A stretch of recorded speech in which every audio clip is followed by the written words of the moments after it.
मराठा आंदोलक मनोज जरांगे पाटलांचा कडूंच्या आंदोलनाला पाठिंबा मिळालाय। मोर्चामध्ये सहभागी होण्यासाठी जरांगे रात्रीच नागपूरला रवाना झालेत। जरांगे बच्चू कडू यांच्या मोर्चात सहभागी होणार आहेत। शेतकऱ्यांसाठी जरांगे पाटील आता मैदानात उतरणार आहेत।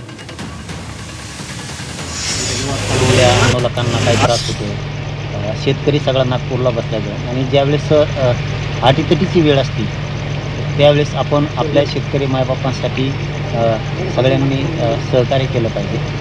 तिथली परिस्थिती कशी झाली, नागपूरची काय झाली, तिथं गोरगरीब दिव्यांग अपंग बांधव बसले, तिथं शेतकरी वर्ग बसला सगळा आणि तिथं त्यांना खूप आता अटीतटीची वेळ आहे असं म्हणायला हरकत नाही। मग त्या टायमाला असं खमक्यावनी खंबीरपणानं शेतकऱ्याच्या पाठीशी उभा राहिलं पाहिजे।